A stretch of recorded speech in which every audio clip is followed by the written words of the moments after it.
Bonjour et bienvenue dans ce journal. Et on commence cette édition avec une visite ministérielle. Éric Besson s'est rendu à la Fondation d'Auteuil à Sannois. Le ministre de l'Immigration devait présenter des propositions sur la situation des mineurs étrangers isolés en France. Estimés entre 4 000 et 5 000, ces jeunes arrivent sur le territoire la plupart du temps par l'aéroport de Roissy-Charles de Gaulle. Orientés par les services de l'aide sociale à l'enfance vers la Fondation d'Auteuil, ils y apprennent l'horticulture ou la menuiserie. Marie Chaudet et Adrien Elpère se sont rendus sur place. Visite express pour Éric Besson cet après-midi à la Fondation d'Auteuil. Venu exposer les premières pistes de réflexion envisagées sur la situation des mineurs étrangers en France, le ministre de l'Immigration a rencontré quelques-uns de ces jeunes actuellement en formation à Sannois. Parmi les nombreuses questions encore en suspens, le problème du passage à la majorité et du risque de reconduite à la frontière. La majorité fait tomber théoriquement cette protection juridique. Et ça suscite des réactions qu'on peut tous avoir, humaines, qui est de dire, donc on l'a bien accueilli, traité, du jour au lendemain, on le reconduit à la frontière parce qu'il a 18 ans et un jour, et puis aussi un sentiment légitime de gâchis en termes d'investissement, d'implication humaine, etc. En même temps, il faut toujours avoir à l'esprit que toutes les décisions que nous prenons, surtout lorsqu'elles sont systématiques, peuvent créer un effet d'appel d'air. Véritable épée de Damoclès, cette menace d'une reconduite à la frontière après 18 ans empêche l'épanouissement du jeune dans sa formation. Pour les éducateurs, ce stress ainsi engendré devrait disparaître avec une obtention de papier facilitée. À partir du moment où on a la garantie qu'un jeune est engagé sérieusement dans une formation, à partir du moment où il a une vraie volonté donc de terminer un cycle, je pense qu'en effet au niveau de sa situation de papier, on doit être en capacité de lui dire « ne t'inquiète pas, tu iras au bout de ton diplôme ». Arrivés en France sans famille, ces mineurs sont afghans, roumains, indiens ou maliens.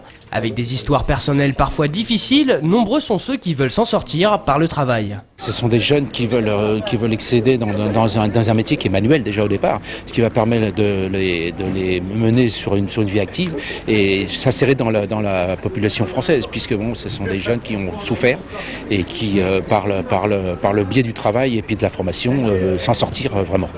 Véritable force de travail, certains de ces jeunes font partie des meilleurs apprentis de France, de l'aveu même de leurs formateurs. Politique avec les élections régionales en Île-de-France, conférence de presse ce jeudi de Ramayad et Valérie Pécresse, la secrétaire d'État au sport, ne s'est pas exprimée officiellement sur sa candidature au régional dans le Val d'Oise depuis le dernier appel du pied de Valérie Pécresse. C'était le 2 novembre sur Europe 1. La chef de file de l'UMP pour les régionales sur la région capitale lui avait proposé la tête de liste sur le Val d'Oise. Depuis, un haut responsable de l'UMP a indiqué vendredi à l'AFP que Ramayad veut se confronter au suffrage universel et il y a de bonnes chances, disait-il, que ça se fasse dans le Val d'Oise pour les régionales donc, mais pas forcément en tête de liste. Ramayad n'a pas réagi à cette dernière déclaration. Allez, zoom maintenant sur cette nouveauté. À Argenteuil, une nouvelle société vous propose de perfectionner votre conduite avant le passage du permis. Pour des tarifs 3 fois moins chers qu'en auto-école, ce procédé est un complément au cours de conduite traditionnel. Accompagné par un proche qui devient moniteur, l'apprenti peut s'exercer en toute sécurité. Les voitures possèdent en effet un système de double commande. Regardez ces images, elles sont signées Brice Martinelli. À première vue, une voiture auto-école comme les autres. Au volant, Amel l'apprenti et son moniteur qui lui prodigue ses conseils. Ça c'est la voie de bus. Là, tu vois là. Ouais. Hein, donc l'eau, on n'a pas droit. Ouais. Donc on se met juste après la voie de bus. Donc on puisse tourner à gauche. Mais ce moniteur est en réalité le cousin d'Amel. Après les 20 heures de conduite obligatoire en auto-école, c'est un premier entraînement pour la candidate à quelques jours de son passage à l'examen. Maintenant ça va, je vois que tu maîtrises bien le lever de vitesse, je vois que tu as déjà les confiances, ça va. Car à 19 ans et en école d'infirmière, Amel n'a pas toujours le temps. La flexibilité des horaires et surtout le prix l'ont fait opter pour ce nouveau procédé à mi-chemin entre conduite accompagnée et auto-école. Le prix, ça fait toute la différence. Une heure en auto-école, ça peut aller de 42 à 45 €, ce qu'on n'a pas forcément. Alors qu'ici, l'heure, elle était à 12 €, je crois, 12-13 €. 12 ou 13 € l'heure, 3 fois moins cher qu'une auto-école traditionnelle. En activité depuis octobre en plein centre d'Argenteuil, Permis au Top met à disposition 2 véhicules équipés de double commande.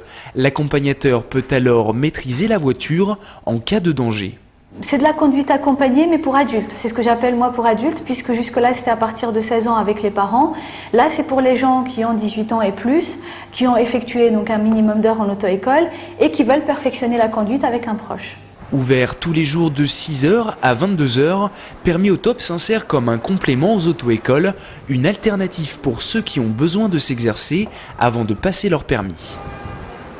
En bref, Umberto Eco et Dani Caravan attendus sur l'Axe Majeur le 24 novembre. Une visite à Cergy pour une cérémonie de présentation du Triangle de l'échange, une œuvre qu'a conçue et va réaliser Dani Caravan. Du sport, maintenant du tennis de table, leader de la proie, les pongistes de Pontoise-Cergy affrontaient leur dauphin de Levallois. Ce match au sommet était crucial pour les deux équipes après leur récente élimination en Ligue des Champions. Le résumé tout de suite par Fabien Madicou. On aurait pu vous parler de la présence dans les gradins de Clément Chantôme, le milieu du Paris Saint-Germain. On aurait aussi pu insister sur la ferveur du public cergy-pontain, ou bien encore décrypter les divers rituels des joueurs sur le terrain. Oui mais voilà, au final, on retient surtout la première défaite de Pontoise-Cergy en championnat. Abattu, Adrien Matenay a longtemps cru tenir sa deuxième victoire de la soirée, synonyme de match nul pour le club valdoisien.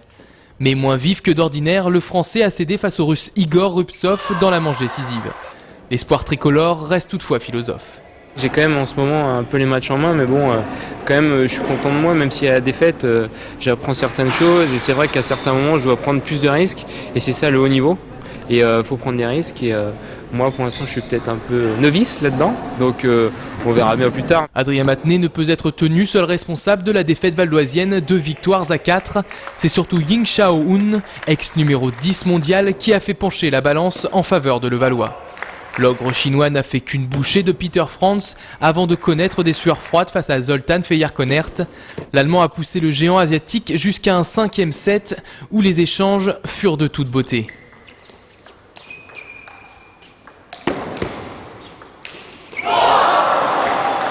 Malgré cette défaite des soirs, on est encore premier, donc on essaiera de défendre jusqu'au bout nos chances. J'avais dit que ça serait, pour nous, ça serait un bon résultat d'être sur le podium. Pour l'instant, il y a encore, donc on verra. Dimanche, Pontoise-Cergy ira défier les Belges de Charleroi en Ligue des Champions dans une rencontre sans enjeu pour les hommes de Christian Adam. Le championnat de Pro A reprendra ses droits mardi avec un nouveau déplacement à Cestas en Gironde où les Valdoisiens partiront largement favoris. Et vous pourrez retrouver d'autres résultats sportifs sur notre site internet vonews.fr, notamment en football, tous les résultats des 14 et 15 novembre dernier du CFA à l'excellence. Voilà, ce journal se termine. Merci encore de l'avoir suivi. L'info continue bien sûr sur vonews.fr. À demain.